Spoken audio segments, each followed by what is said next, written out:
Salut les makers, j'espère que vous vous portez bien. Alors aujourd'hui j'ai envie de revenir sur un sujet que j'avais abordé il y a à peu près maintenant 3 ans. Alors c'était sur la création d'un Ambilight pas très cher avec Hyperion.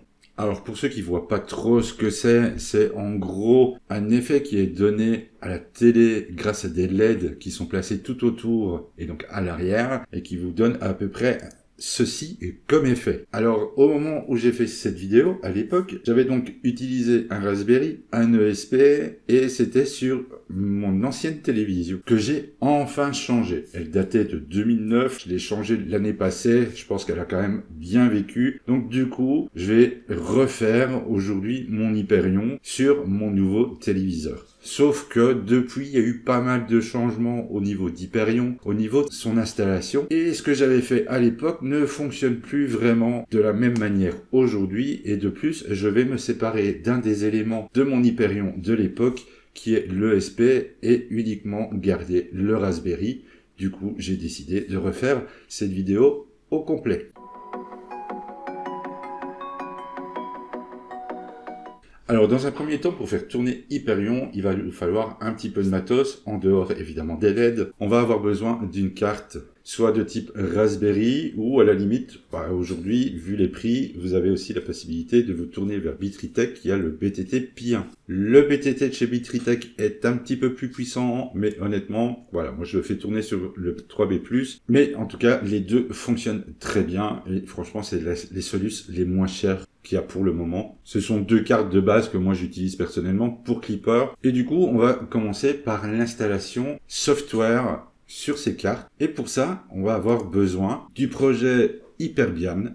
C'est vraiment le plus facile à utiliser. Vous allez télécharger dans un premier temps ici le fichier Hyperbian en ARM64, que ce soit le BTT ou le Raspi, ils sont sur des processeurs en 64 bits. Une fois téléchargé, vous décompressez le fichier zip et vous aurez le dossier ici avec votre image. Cette image, vous allez simplement l'installer sur une carte micro SD, une 8 Go, ça va largement vous suffire. Et vous pouvez télécharger, si vous ne l'avez pas encore, le logiciel Raspberry Pi Imager, qui va lui vous permettre donc de copier l'image sur votre carte micro SD. Donc ici on va choisir le modèle, on va ici choisir Use Custom pour aller chercher notre image d'Hyperbian, on fait ouvrir et on va choisir le stockage. Une fois que vous faites suivant, vous avez ici un message qui vous permet de régler quelques petits détails supplémentaires lors de l'installation.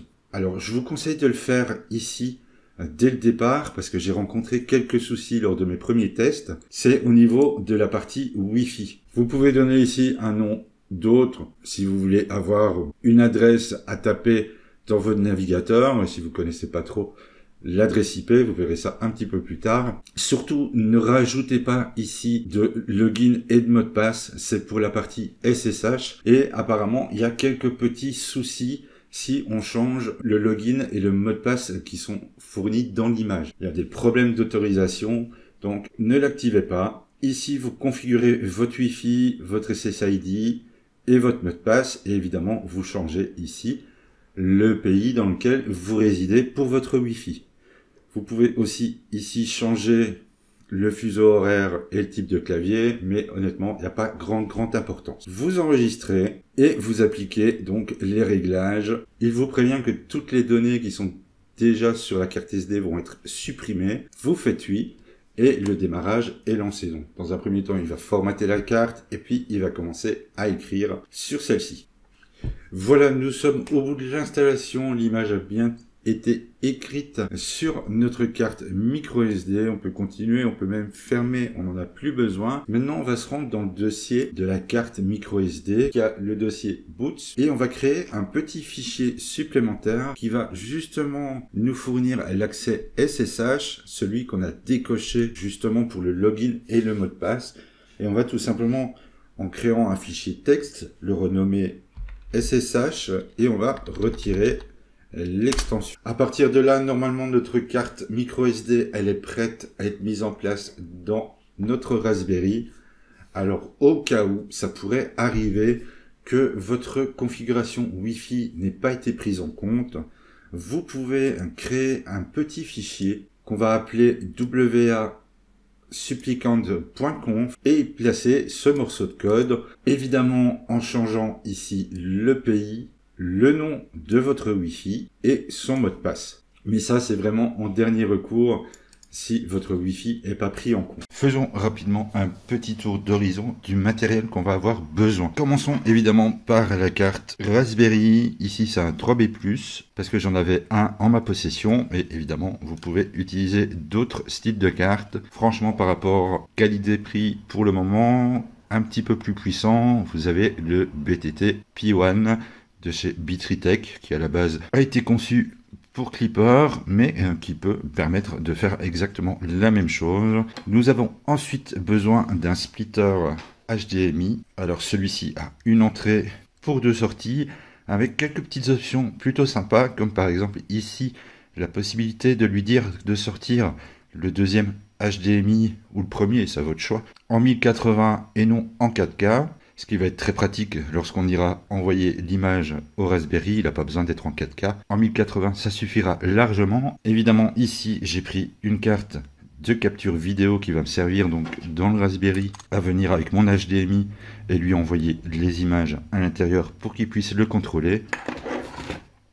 Une bonne petite alimentation. Ici, je suis sur du 5 volts en 30 ampères, ce qui devrait me permettre d'alimenter absolument tous les petits appareils ici, plus toutes les LED de ma télé. Câble HDMI supplémentaire pour retourner à la télé. Le petit câble HDMI pour aller entre les deux. Petit câble USB, petite rallonge USB pour déporter un petit peu ma carte de capture. Et évidemment, 5 mètres de LED adressable.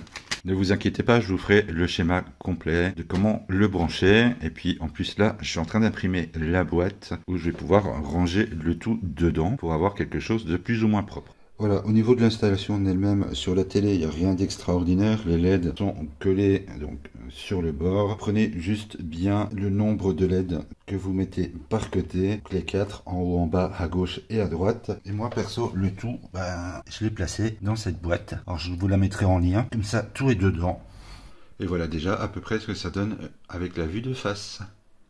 Bon, maintenant, on va configurer le soft. Nous voici maintenant sur la dernière étape, ça va être la configuration du soft. Alors, vous avez peut-être eu au départ un petit encart avec la possibilité de choisir le type d'affichage que vous vouliez. Si vous avez ma page qui est ouverte en même temps, vous avez dû choisir expert et on va donc se retrouver ensuite sur cette page. Ici, première chose que vous pouvez faire, si ce n'est pas le cas par défaut, c'est de venir cliquer sur la petite clé et de changer la langue pour le niveau français. Si vous n'avez pas eu la petite fenêtre vous demandant quel type d'interface que vous vouliez, vous pouvez venir ici dans le niveau des paramètres. Normalement, c'est cette fenêtre-là qui aurait dû apparaître et vous venez choisir le mode expert. Dans un premier temps ici, on a l'état des services de ce qui est lancé et si les contrôleurs sont installés ou pas. Donc là, normalement, il devrait vous manquer quelques trucs et c'est justement ça qu'on va faire maintenant. La première chose que vous aurez à faire, c'est d'aller dans l'onglet Général et vous avez ici, en fait, l'explication au niveau des sessions qui sont disponibles. Vous pouvez changer par exemple le nom de l'instance qui est par défaut. Moi ici je l'ai renommé Télé Hyperion. Alors j'en reviendrai vraiment à la fin, mais si vous avez besoin de plusieurs appareils, c'est ici que ça se passera aussi. On va pouvoir créer d'autres sessions. Là ici c'est uniquement pour la mise à jour. Vous pouvez surveiller les bêtas, les alphas ou rester sur les versions stables. Et on va ensuite passer à la configuration de nos LED que vous avez branchés autour de votre télé. Alors, dans le matériel LED, la première chose qu'on va devoir choisir, c'est le type de contrôleur qu'on a utilisé. Alors, sur mon ancienne version, j'avais utilisé l'ESP. Ici, on est sur le Raspberry, donc c'est le WS281X qui se trouve ici dans RPI PWM. Alors, si jamais vous ne pouvez pas le sélectionner, c'est une petite chose que je ne vous ai pas dit au début, parce que j'ai totalement oublié, mais encore une fois, dans la page, il est au bon endroit. Voilà, c'est la ligne de commande que je vous ai mis ici, vous ne devriez pas la rater, elle est en rouge. Cette commande ici, qui va en fait permettre de passer l'utilisateur Hyperion en super utilisateur et à partir de là on va pouvoir choisir donc les GPIO du Raspberry. Là ici on va lui mettre le nombre de LED maximum que vous avez placé autour de la télé, le numéro du GPIO, alors c'est le numéro 18, le reste vous ne le changez pas Et ici, un peu plus bas, vous avez le nombre de LED physiques et on remet le même chiffre. Pour l'ordre des octets RGB, normalement, c'est GRB. Mais ça, c'est à vous de tester. Si, quand vous affichez du bleu, c'est bien du bleu. Quand vous affichez du vert, c'est bien du vert. Donc, si ce n'est pas le cas, il vous suffira de changer ici l'ordre de vos LED. Une fois qu'on a fait ça, on va venir ici dans Disposition LED, dans le Disposition classique. Ça représente ici notre écran. Alors, l'écran est mis de face, donc c'est exactement comme si vous regardiez l'écran devant vous. Vous allez lui mettre donc les valeurs des LED que vous avez en haut, en bas, à gauche et à droite. Et ici, la position de départ, c'est ce qui correspond ici au petit rectangle noir. C'est pour ça qu'il faut prendre le fait que l'image que vous avez là, c'est votre télé face à vous, de pouvoir placer en fait la première LED au bon endroit. Alors, si vous avez besoin, vous avez ici les numéros des LED qui s'affichent pour vous permettre donc de trouver la bonne LED. Et au besoin, vous avez ici l'option inverser le sens. Donc moi ici, elles partent vers le haut au lieu de partir vers la droite. Donc ça va vraiment dépendre de votre montage. Dans les réglages avancés, vous avez la possibilité d'écarter les LED par rapport au bord. Donc moi ici, par exemple, c'est à 5%. Vous allez voir si je mets 10%, ça s'est un petit peu écarté. Si vous voyez par exemple que vous avez des pointes de lumière à un certain endroit sur votre écran, admettons, il soit ici et que ça soit la LED ici en dessous qui s'allume. Donc là, ça vient en fait de l'écart du bord. On va devoir continuer ici dans capture matérielle et de venir ici activer la capture USB. Vous allez voir que c'est automatique. Une fois que vous avez activé ceci dans la liste, vous ne trouverez que votre carte d'acquisition, si elle est évidemment bien reconnue. Au niveau de la résolution de l'appareil, là ça va dépendre un petit peu de la puissance de la carte que vous avez choisie. Sur le Raspberry 3 B+, le 1024 par 768 fonctionne plutôt bien. Évidemment, plus vous allez monter dans la résolution, plus les détails au niveau des lumières seront proches de ce que vous avez à votre écran. Mais en contrepartie, il ne faut pas oublier aussi que ça va demander plus de ressources à votre carte. Donc si vous voulez vraiment taper haut dans les résolutions, il va falloir aussi taper plus haut dans votre carte Raspberry. Donc taper dans les Raspberry 4, voire le Raspberry 5, qui eux permettront évidemment de monter dans des résolutions beaucoup plus hautes. Ça va aussi dépendre d'une autre chose, c'est du nombre d'instances que vous allez installer. Donc là, si j'ai qu'une seule instance, c'est seulement ma télé qui va prendre Hyperion.